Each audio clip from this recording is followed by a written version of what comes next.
Hello guys, welcome to our channel whispers from Bengal. তো আমি সৌম্য চলে এলাম একটা নতুন গল্প নিয়ে। তো আজকে যে গল্পটা বলবো তার নাম হচ্ছে নগ্ন নির্জন রাত, ভূতনাথের ডায়েরি থেকে। আর গল্পের লেখকের নাম হচ্ছে অনিশ দেব। তো গল্পটা শুরু করা যাক।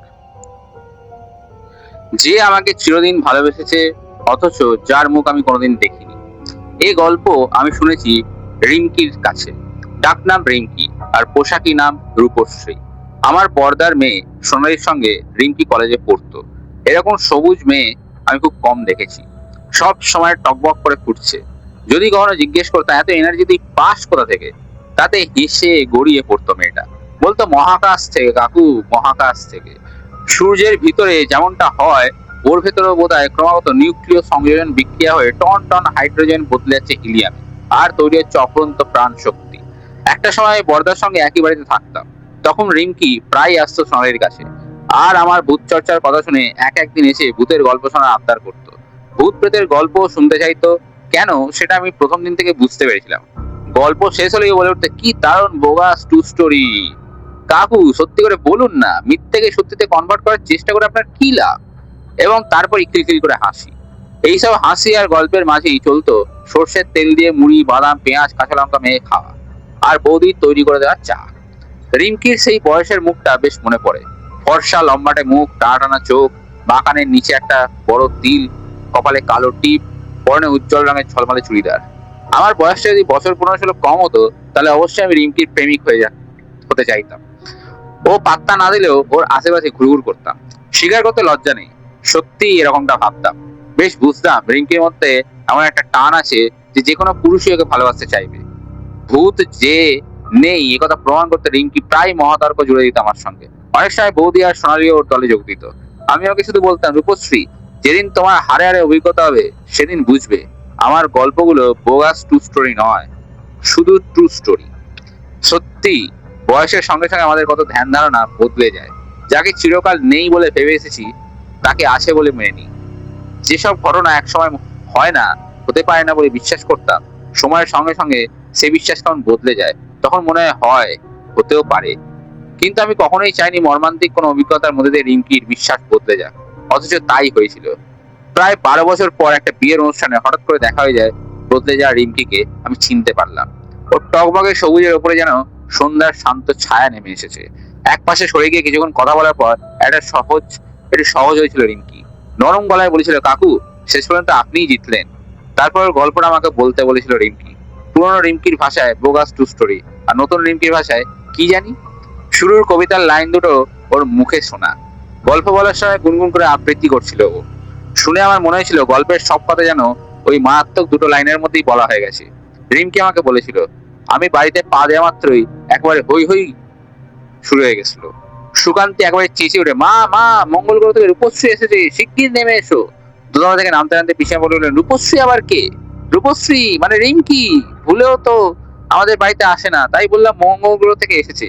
ও এমন কথায় কথায় হিল্লি দিল্লি করে বেড়াচ্ছে। বিগ বস আমাদের আর পাত্তা দেবে কেন? দেখলে না, অত করে আসতে বললে সর্দির বিয়েতে এলো না। আমি সুকান্তিকে ধমকে বললাম, তুই থামবি? নাকে অক্সিজেনের নল গুঁজে নে, নইলে বকবক করে হাঁপিয়ে পড়বি। পিসিমা ততক্ষণে নিচে নেমে এসেছেন। পরনে সাদা থান, গলায় সরু চেন, হাতে দুগাছার চুড়ি, চোখে চশমা, মাথার চুলে বেশ পাক ধরেছে। বয়স কত হবে এখন? মনে মনে হিসেব করলাম, 60 পেরিয়ে গেছে নিশ্চয়ই। অথচ টকটকে ফর্সা রং একটুকু মলিন হয়নি।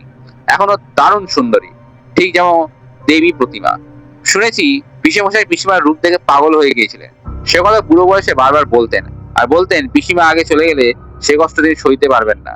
ভগবান মধ্যে পিসেমশাই মনে কথা শুনতে পেয়েছিলেন, তাই সময় হওয়ার আগেই ওনাকে ডেকে নিয়েছেন। রিমকিকে রূপশ্রী বলতে কখনো চিনতে পারিনি। পিসি হেসে বললেন, তারপর আমাকে জিজ্ঞাসা করলেন, কিরে, ইতির বিয়েতে এলি না কেন? আমি কাঁধের ব্যাগটা বাঁ হাতে সামলে ঝুঁকে পড়ে টিপ করে প্রণাম করে একটা পিসিমাকে প্রণাম করলাম। পিসিমা আমার চিবুক ছুঁয়ে নিজের ঠোঁটে সে আঙুল ছোঁয়ালেন। ইতি বারবার তোর কথা বলছিল। কি করবো পিসিমা, একটা কনফারেন্সে ব্যাঙ্গালোর যেতে হয়েছিল। সুকান্তের দুই দিদি, বড় দি শ্রুতি আর ছোট দি ইতি। শ্রুতি নাকি অনেকদিন আগে পিসিমাকে জানিয়ে ও বিয়ে করবে না। কেন তা খুলে বলেনি।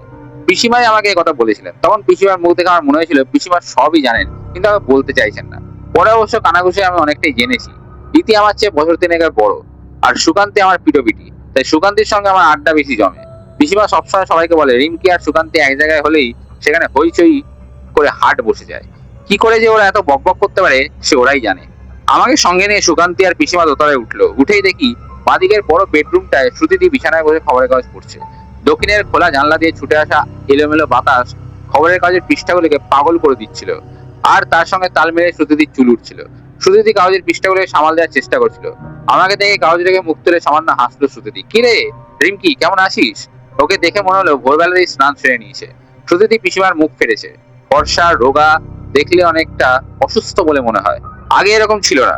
ওদের কানাঘুষে শোনা যাচ্ছে সেই বিচ্ছিরি ব্যাপারটার পর এরকম হয়ে গেছে। সব ব্যাপারেই কিরকম যেন ঠান্ডা, উৎসাহ উদ্দীপনার ছিটে ফোটা নেই কোথাও। আমি বললাম, তুমি কেমন আছো? আবার সামান্য হাসি।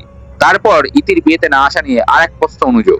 ঘরে ঢুকে সবাই একটা চেয়ারে বসে হাঁপ ছেড়েছি। পিছিয়ে বললেন, এবার তোকে ছাড়ছি না, 2-4 দিন থেকে যেতেই হবে। সুকান্তি রথিনকে আর শোভাকে ফোন করে খবর দিয়ে দেবে। আমি হেসে বলে, আমার উত্তর শুনলে তোমার ফ্যাবার গ্যাস্ট্রেট হয়ে যাবে। ফ্যাবার গ্যাস্ট্রেট মানে কি রে? সুকান্তি জিজ্ঞেস করলো। এও জানিস না? হতবাক হতভম্ব। পিসিমা বললেন, তা হতবাক হয়ে যাওয়ার মতো উত্তরটা শুনি। আমি তোমাদের এখানে 2-4 দিন থাকতেই এসেছি, দেখছো না ব্যাগটা কি ভারী। উত্তর শুনে সুকান্তি আর পিসিমা একবারে ছেলে মানুষ হয়ে গেল। হওয়ারই কথা, কারণ আমার ছোটবেলায় বড় লোকের অনেকটা সময় শ্রীরামপুরে পিসিমাদের বাড়িতে কেটেছে। আজ বুঝতে পারি আমি যে আমি হয়ে উঠেছি তার জন্য পিসিমা পিসেমশাইয়ের কাছে অনেক ঋণ রয়ে গেছে আমার। তাই ওদের সঙ্গে আমিও ছোট হয়ে যাচ্ছিলাম। শুধু একটু অবাক হয়ে 3টা পাগলকে দেখছিল। হঠাৎ একটা গ্যালোপিং ট্রেন ছুটে গেল সামনের রেল লাইন দিয়ে। পিসিমাদের পুরোনো বাড়ির জানলা দরজা মিহি শব্দ তুলে কাঁপতে লাগলো। ট্রেনের এই কু ঝিকঝিক শব্দ আমার বালিকা বয়সের সঙ্গে জড়িয়ে আছে। তখন পুজোর ছুটি আর গরমের ছুটি মানে শ্রীরামপুরে পিসিমাদের বাড়ি, আর ট্রেনের কু ঝিকঝিক। পিসিমাদের বাড়িটা রাইল্যান্ড রোডের ধারে, বোধহয় 100 কি 150 বছর পুরনো। পিসেমশাইয়ের এটা কেনার পর জোড়াতালি দিয়ে সারিয়ে টারিয়ে নিয়েছেন। একতলা একটা ঘর আর কলতলা বাথরুম, দোতলায় 2টো ঘর। পশ্চিমে রেল লাইনের দিকে একটা টানা বারান্দা, আর একেবারে কোণের দিকে একটা আধুনিক ছাদের বাথরুম পিসেমশাই তৈরি করে নিয়েছিলেন। আমি হাত মুখ ধুয়ে শাড়িটারি ছেড়ে নিলাম। পিসিমা চা করে দিলেন। তারপর ইতিদির বিয়ের গল্প শুরু হলো। কোন বাড়ি ভাড়া করা হয়েছিল, খাওয়া দাওয়ার মেনু কিরকম হয়েছিল, বাসি বিয়ের দিন কি মজা হয়েছিল, শয্যা তোলার সময় ভালো মানুষ বরের কাছ থেকে কিভাবে চাপ দিয়ে কর করে 500 টাকা আদায় করা হয়েছিল, এইসব। এর কিছু কিছু আমি ব্যাঙ্গালোর থেকে ফিরে এসে বাবা মার কাছে শুনেছি, কারণ ওরা বিয়েতে এসেছিল। তবু আরো একবার শুনতে খারাপ লাগছিল না।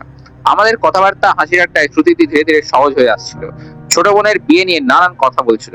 তারপর একসময় আমার বিয়ের ফটো দেখতে বসলো।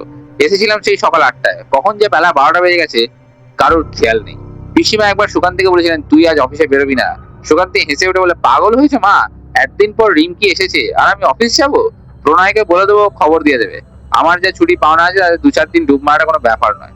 পিসিমাকে স্নান করতে যাওয়ার তাড়া দিতে সুকান্তি বলে, না মা, খাওয়ার দেরি আছে, তোমরা বসে গল্প করো, আমি মাংস কিনে নিয়ে আসি, বটতলায় গেলে পেয়ে যাবো। আমি তো জানি রিমকি ছোটবেলা থেকে মাংসাশী প্রাণী। সুকান্তি চলে যেতেই পিসিমা আমার অফিসের কথা শুনতে চাইলেন। বিজ্ঞাপন কোম্পানির ধরন ধারণ পিসিমার একেবারে অচেনা, তাই বাচ্চা ছেলেকে বোঝানোর মতো করে আমি সব বোঝাতে লাগলাম। বললাম, বিজ্ঞাপন কোম্পানিগুলোর মধ্যে কি কম্পিটিশন, কেন আমাকে কলকাতা ছেড়ে বারবার বাইরে দৌড়তে হয়। শ্রুতিদি আমার কথা খুব মন দিয়ে শুনছিল। শোনার পর বললো, তোকে আমার হিংসে হচ্ছে রিমকি, তোর মতো লাইফ আমার খুব পছন্দ। পিসিমা একবার অদ্ভুত চোখে বড় মেয়ের দিকে তাকালেন। আমি শ্রুতিদিকে বললাম, শ্রুতিদি, সবই নদী এপার করে। সত্যিকারের সুখ শান্তি বলতে যা বোঝায় সেটা কারোরই নেই। ওটা শুধু খুঁজে বেড়ানোর জিনিস, কখনো পাওয়া যায় না। শ্রুতিদি একটা দীর্ঘশ্বাস ফেললো। আমার হঠাৎই বেশ খারাপ লাগছিল। খটাখট শব্দে একটা লোকাল ট্রেন চলে গেল। খোলা জানলা দিয়ে জানলার লাইনের ধারের গাছপালাগুলো দেখা যাচ্ছিল। কাছে ইলেকট্রিক্যাল তারে 2টো শালিক বসে রয়েছে। বাতাসে গাছের পাতা নড়ছিল। জোরালো রোদে কয়েকটা পাতা আয়নার মতো চকচক করছিল। পিসিয়া বললেন, শ্রুতিকে কত বলি টিউশনি কর, ও করতে চায় না। টিউশনি আমার ভালো লাগে না, শ্রুতিদি বললো। আমি ওকে বললাম, তোমার তো আঁকার হাত ভালো ছিল, হাতের কাজটা শিশু করতে পারো, পাটিকের কাজ। শ্রুতিদি মলিন হাতলো, ছোট্ট করে শব্দ করে বললো। এরপর গল্প আর তেমন জমলো না। আমি স্নান করবার তোড়জোড় শুরু করলাম। পিসিমাও রান্না বান্নার ব্যাপারটা দেখতে চলে গেলেন। রাতে সবাই মিলে একসঙ্গে বসে যখন খেতে বসেছি, তখন পিসিমা সুকান থেকে বলে, কিরে, কি ঠিক করলি? তুই কি তাহলে একতলায় ঘরে শুবি, আর রিম কি তোর ঘরেই শোবে? সুকান্তি খেতে খেতে মায়ের দিকে তাকালো, জড়ানো গলায় বললো, আমাকে সব লটবহর নিয়ে তাহলে নিচে নামতে হবে। তাছাড়া আমি ব্যাচেলার্স ডেন কি রুম কি ভালো লাগবে? একটু হাসলো সুকান্তি। আমি 7 তাড়াতাড়ি বলে উঠলাম, একতলায় শুধু আমার কোনো প্রবলেম নেই পিসিমা। না, তা নয়, যদি ভয়টাই পাস। আমি হাসলাম, জোর টাকা হলে ভয় পেতে পারি, তাছাড়া আবার ভয় কিসের, আমি একা একা শোয়ার অভ্যাস আছে। সুকান্তি খাওয়া থামিয়ে বললো, রিঙ্কির আইকিউ দিন দিন কমে যাচ্ছে। মা চোর টাকাদের ভয়ের কথা বলছে না, বলছে গোস্ট প্রবলেমের কথা, ভূতের ভয়। আমি আর হাসি চাপতে পারলাম না। পিসিমা, সত্যি ভূত বলে কিছু থাকলে তবে তো না ভয় পাবো? ভূত হচ্ছে বাচ্চাদের ভয় দেখানোর জন্য বড়দের তৈরি একটা মিথ্যেও বলতে পারো। আমি তো আর বাচ্চা নই। শ্রুতি কেমন অদ্ভুত চোখে আমায় দেখছিল। ওর বলা সকালের কথাটা মনে পড়লো। তোকে আমার হিংসে হচ্ছে রিমকি। সুকান্তি পিসিমাকে বললো, রিমকি একটুও বদলায়নি, সেই ছোটবেলার মতোই ঝাঁসি কি রানী। কি বল রিমকি? আমি বললাম, তুই ছোটবেলা থেকে যা কুঁড়ে, তুই কখন যে নিজের আস্তানা ছাড়বি? বিছানায় পাশ ফিরতে হলেও তো তোকে মাকে ডাকিস পাশ ফিরিয়ে দেওয়ার জন্য। সুকান্তির সঙ্গে লাথালাতি করতে করতেই খাওয়া শেষ হলো। এরপর শুতে যাওয়ার পালা। সুকান্তি বলল, দাঁড়া, তোর জন্য কটা ম্যাগাজিন নিয়ে আসি। আমি বললাম, দরকার নেই, আমার সঙ্গে বই আছে। কিন্তু ও শুনলো না। ও ঘরে গেলে ম্যাগাজিন গুলো নিয়ে আসতে।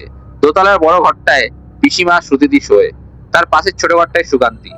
ওর ঠিক নিচেই আমার জন্য বরাদ্দ করা ঘরটা। এমনিতেই ওটা বন্ধই পড়ে থাকে, দ্বিতীয় ওখানে শুতো না। পিসমশাই বেঁচে থাকতে ঘরটা ব্যবহার হতো। এককালে ছিল বৈঠকখানা, পরেই পিসমশাইয়ের শোয়ার ঘর। ঘর ছাড়া বাকিটা পুরোনো ধাঁচের বারান্দা, কলতলা আর বাথরুম। খাওয়া দাওয়ার পর পিসিমার সঙ্গে সঙ্গে আর এক প্রস্ত গল্প। আর কি ওটার সময় টিভি দেখলাম। তারপর হাই উঠতে লাগলো। পিসিমা বললেন, আজকের মতো ঢের হয়েছে, এবারে শুতে যা। সুকান্তি ম্যাগাজিন গুলো হাতে নিয়ে আমায় খোঁচা দিয়ে বলে, চল তোকে সি অফ করে আসি। একতলার ঘরের দরজা এসে বললো, ঢুকেই বাঁদিকে সুইচ বোর্ড, তুই জানিস, আর বাথরুম। আমি ম্যাগাজিন গুলো রাত থেকে নিয়ে বললাম, মায়ের কাছে মাসির গল্প করিস না, গুড নাইট। কাল সকাল সকাল উঠবি, আমাকে এসকর্ট করে মর্নিং ওয়াকে নিয়ে যাবি, সানরাইজ দেখাবি। ও বুড়ো উঠে বললো, এটা কি পুরী নাকি? এখানে সানরাইজ রান্না করার তাকে পলি ব্যাগে পাওয়া যায়। হাসলো সুকান্তি, তারপর গলাটা শেষ করলো, সত্যি তুই ভয় পাবি না তো? আমি হালকা করে বললাম, পেলে তোকে ডাকবো। তো তাহলে গলা ফাটিয়ে চেঁচাবি, জানিস তো আমার স্লিপ খুব ডিপ। ও চলে গেল। আমি ঘরের আলো জ্বেলে দরজাটা ভালো করে বন্ধ করে দিলাম। সাবধানে মার নেই ভেবে খিল আর ছিটকিনি দুটোই হেঁটে দিলাম। তারপর ম্যাগাজিন গুলো বিছানায় রেখে ঘরের এক কোণে গিয়ে শাড়ি ছেড়ে নাইটি পরে নিলাম। ঘরের আলো বলতে একমাত্র টিউব লাইট, আর আসবাবপত্র বলতে একটা ছোট্ট কাঠের আলমারি, একটা টেবিল, একটা চেয়ার, একটা বুক কেস আর একটা ছোট খাট।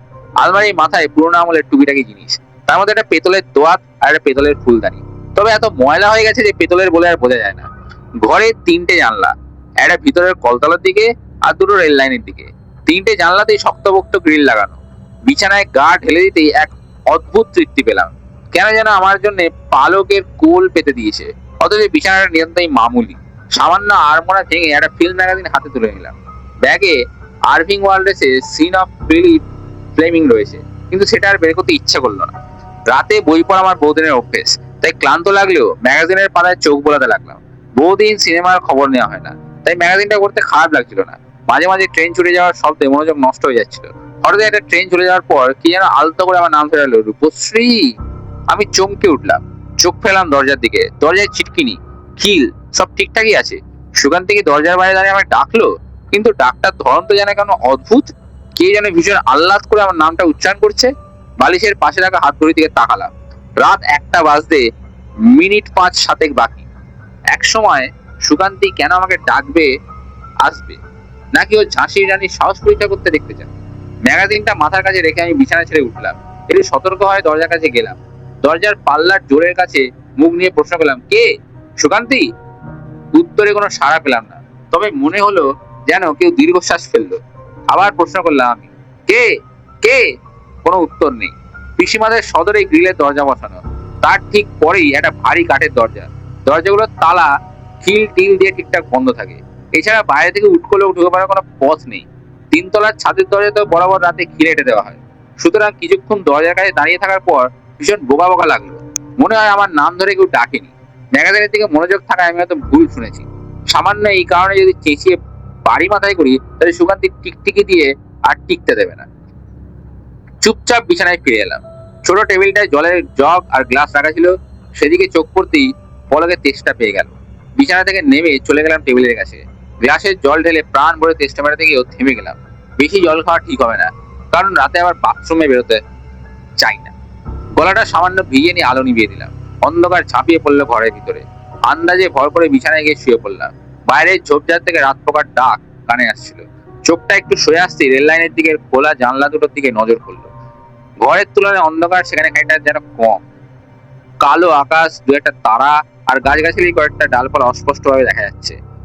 আর একটা ট্রেন ঝমাঝম শব্দ করে ছুটে গেল। তারপরেই যেন চারিদিক চুপচাপ হয়ে গেল। বাতাসে নড়ে ওঠা পাতার খসখস শব্দ শুনতে পাচ্ছিলাম আমি। হঠাৎ ডাকটা শোনা গেল আবার, রূপশ্রী। আবেগ থরথরে গলায় ভীষণ চাপা ফিসফিসে স্বরে আমার নাম ধরে ডেকে উঠল কেউ। না, এবারে শুনতে আমার কোনো রকম ভুল হয়নি। 3টে অক্ষরকে আলাদা আলাদা ভাবে টেনে টেনে উচ্চারণ করেছে সে।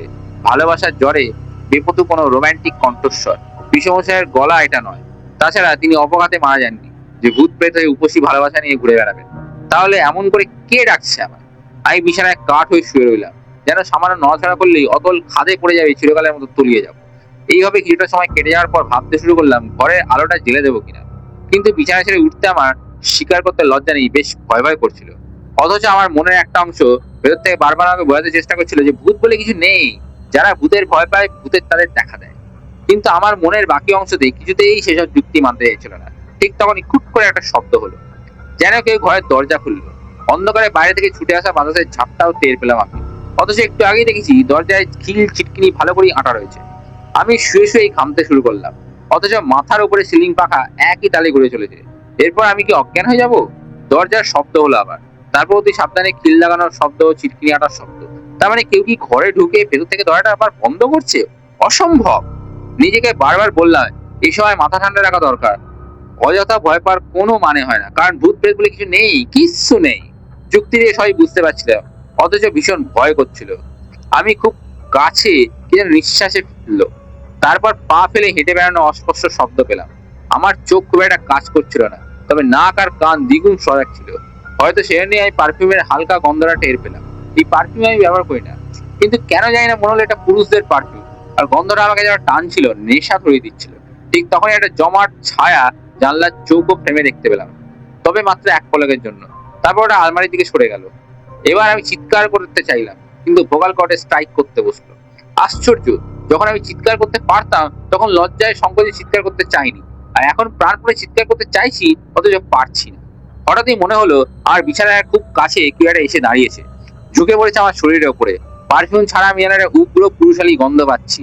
একই সঙ্গে পায়রার বুকের পালকের মতো নরম আলতা একটা ছোঁয়া আমাকে অবাস করে দিল। হাতে, পায়ে, গলায়, বুকে। টিভি চালিয়ে তার স্ক্রিনের খুব কাছে হাত দিয়ে গেলে যেরকম অনুভূতি হয়, এই ছোঁয়া যেন ঠিক সেরকম। আমার ঘুম পেয়ে যাচ্ছিল। ঠিক সেই সময় তীব্র হুইসেল দিয়ে ঝমাঝম শব্দে একটা ট্রেন ছুটে গেল, আর সঙ্গে সঙ্গে তাল কেটে গিয়ে সব ওলটপালট হয়ে গেল। পলকে পারফিউমের গন্ধ, অলৌকিক ছোঁয়া সব উধাও।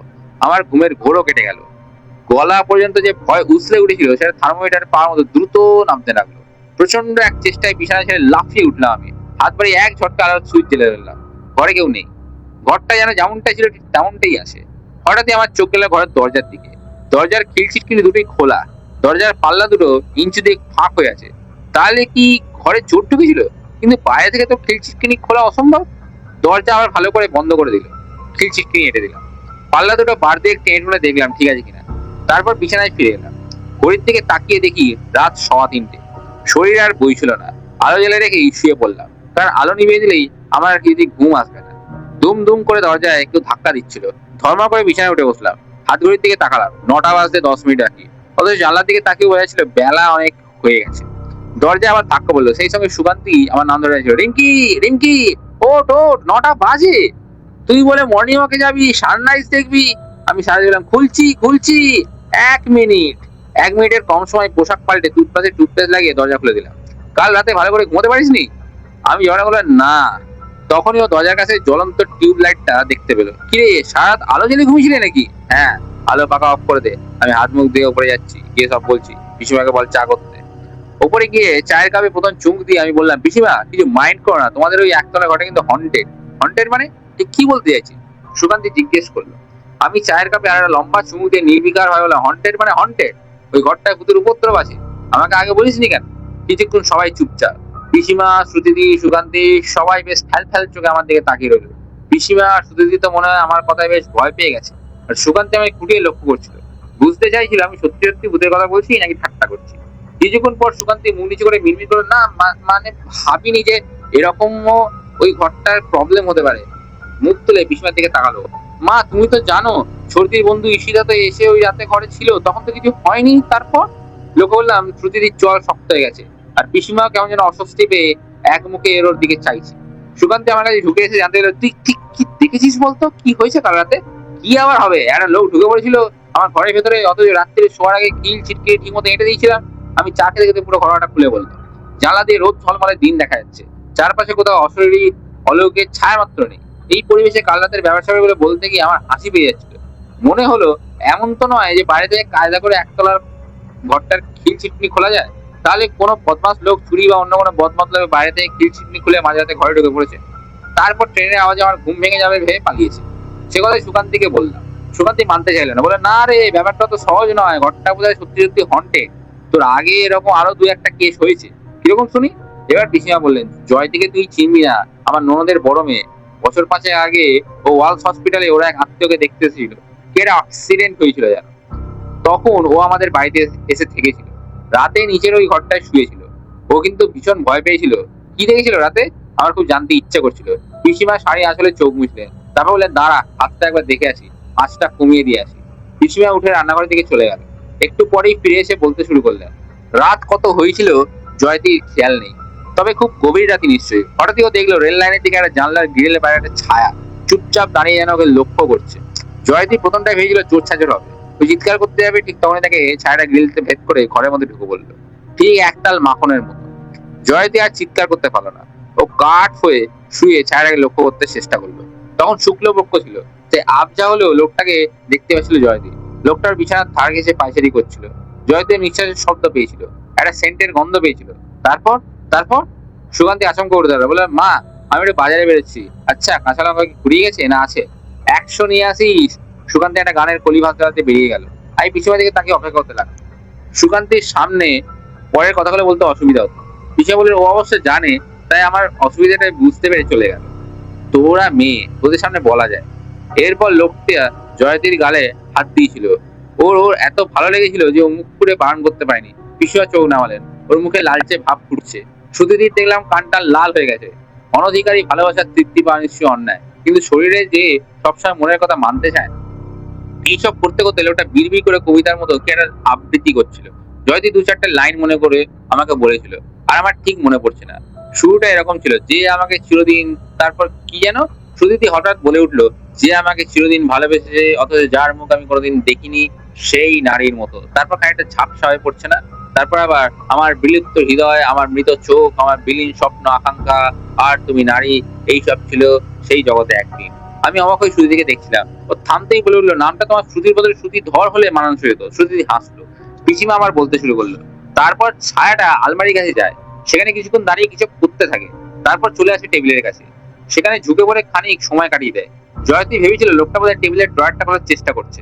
যাই হোক, এবার ছায়াটা চলে যায় আলমারির পিছনে, এদিক দিয়ে ঢুকে আর ওই দিক দিয়ে বেরিয়ে আসে। তারপর আবার ফিরে যায় জয়তীর কাছে, আবার ওইসব শুরু করে দেয়। জয়তী তখন নেশার ঘরে প্রায় তলিয়ে যাচ্ছে। তখন হঠাৎই সামনের লাইন দিয়ে কান ফাটানো শব্দ করে ট্রেন ছুটে যায়। সঙ্গে সঙ্গে জয়তীর সেন্স ফিরে আসে, তো চেঁচিয়ে ওঠে। তো অন্ধকারে ছায়াটা যেন হাওয়ায় ভেসে জানলার গ্রিল ভেদ করে পলকে পালিয়ে যায়। পিসিমার গল্প শেষ হতে আমি এসে বললাম, ভূত নয় পিসিমা, চোর, খুব বদ টাইপের চোর। তোমাদের থানার ইনফর্ম করা উচিত ছিল। লোকটা আলমারি খোলার চেষ্টা করতে পারেনি, টেবিলের ড্রয়ারটাও খুলতে পারেনি, তখন তোমার ঘুমন্ত রিলেটিভকে নিয়ে অসভ্যতা করার চেষ্টা করছে। ইস, আমি যদি কাল সমাজে চেঁচিয়ে উঠতে পারতাম, তাহলে সুকান্তি লোকটাকে পাকড়াও করে কষে ধুলাই দিতে পারতাম। পিছিয়ে মাথা নেই, না রে, চোর টোর নয়, 5-7 বছরের লোকটা একই বাড়িতে একই ঘরে একই কাজ করে চলেছে। এ কখনো হয়? তুই পাড়ার আর অন্য কোনো বাড়িতে তো কখনো এরকম শুনিনি। তাছাড়া জানলার গ্রিলের মধ্যে দিয়ে লোকটা ঘরে ঢুকলো কেমন করে, আবার পালালোই বা কেমন করে? কাল রাতে বাইরে থেকে তোর ঘরের দরজায় ছিটকিনি খুললো কেমন করে বল? আমি কিছুক্ষণ চুপ করে রইলাম।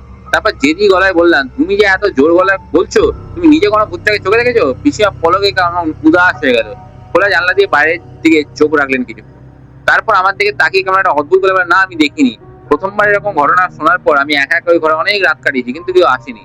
আমাদের অনেক রিলেটিভও ঘরে রাত কাটিয়েছে, কিন্তু কোনো প্রবলেম হয়নি। অবশ্য তারা বেশিরভাগই পুরুষ ছিল, আর 2-1 বয়স্কা মহিলা। তাদের বেলায় ওই নিশির কুটুম্ব দেখা যায়নি। দ্বিতীয়বার সে দেখা দেয় জয়তীর বেলায়। তখন জয়তী তোর মতনই দেখতে, সুন্দর, অল্প বয়স। আমার মনে হয় অল্প বয়সী সুন্দরী মেয়েদের দিকে এই ভূতটা আলাদা কোনো টান আছে। ওরকম প্রাণপণে ভালোবাসতে হলে যাই, না হলে ওরকম কবিতা বলে।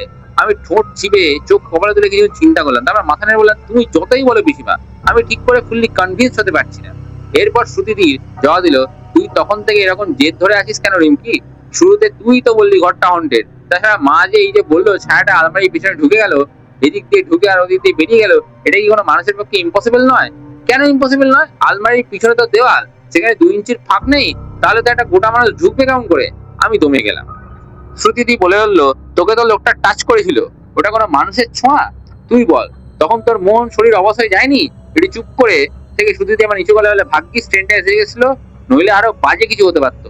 তার মানে? আমি অবাক হয়ে গেলাম। কার রাতে ঝমঝম শব্দে ট্রেন ছুটে যায় বলে আমি বাজে কিছু হওয়ার হাত থেকে বেঁচে গেছি? পিসিমাদের ওই রিলেটিভ জয়তী, সেও একই রকম ভাবে বেঁচে গেছে? সুদিতি এসব জানলো কেমন করে? কি করে মনে রাখতে পারলো কবিতার রোমান্টিক লাইনগুলো? সুদিতির মুখ থমথম করছিল। আমি জিজ্ঞেস করলাম, তুমি এত জানলে কেমন করে? সুদিতির চোখে জল এসে গেল পলকে, মুখটা ঘুরিয়ে নিয়ে উঠে দাঁড়ালো। তারপর বলতে বলতে ছুট পায়ে বেরিয়ে গেল ঘর থেকে। আমি সেটা অবাক হয়ে পিসিমার দিকে তাকালাম। পিসিমা মাথা নিচু করে বসেছিল। সেই অবস্থাতেই বললো, সুদিতিকে দিয়ে ব্যাপারটা শুরু হয়। তার আগে কোনো কিছু হয়নি। সেরাতেও একা শুয়েছিল ওই ঘরে। সেদিনটা আবার বাংলা বন্ধ ছিল, তাই কোনো ট্রেন চলেনি। অশরীরী সেই প্রেতটা সেদিন তার মাঝ পথে থামেনি। ওর ওর ওর স্বাদ মিটিয়ে তারপর উধাও হয়ে গেছে। আমি পাথর হয়ে গেলাম। আমি সব কি শুনছি? পিসিমা কেঁদে ফেললেন। সেদিন থেকে শ্রুতি পাগলের মতো হয়ে গিয়েছিল। পরে পরে পরে ওকে মানসিকভাবে সুস্থ করার জন্য নকল অ্যাবর্শন করাতে হয়। তোকে আমি লজ্জায় এ কথাকে বলিনি। তাছাড়া কেউই তো এসব কথা বিশ্বাস করবে না। সবই আমাদের কপাল। জয়তীর ব্যাপারটা পর এত বছর পার হয়ে গেছে, তাই ভেবেছিলাম ঘরটার দোষ কেটে গেছে। এখন দেখছি যায়নি। আমাদের হয়তো বাড়িটাই ছেড়ে দিতে হবে। সুদিতির বিয়ে না হওয়ার কারণ হিসেবে কানাঘুষে কিছু কিছু শুনেছিলাম। ভেবেছিলাম আর 5টা ঘটনার মতো ওর লাভার ওকে বিপদে ফেলে পালিয়েছে। কিন্তু এখন পিসিমার মুখে এসব কথা শোনার পর সবকিছু কেমন যেন ওলট পালট হয়ে যাচ্ছিল। আমার কল্পনায় এক অতৃপ্ত প্রেমিককে দেখতে পাচ্ছিলাম, যার বয়স 100 থেকে 200, 300 কি 400 বছর, যার ভালোবাসার আকাঙ্ক্ষা আজও মেটেনি। এককালে সে হয়তো এখানেই থাকতো, পাগলের মতো আকুল ভালোবাসা নিয়ে কারোর জন্য অপেক্ষা করতো।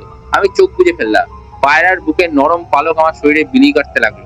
আমি একটা চেনা পারফিউমের গন্ধ পেলাম। ঠিক তখনই পশ্চিমের রেল লাইন থেকে ঝমঝম শব্দে একটা ট্রেন ছুটে গেল, আর হুইসেলের শব্দটা আর বুকের ভেতর পর্যন্ত পৌঁছে গেল।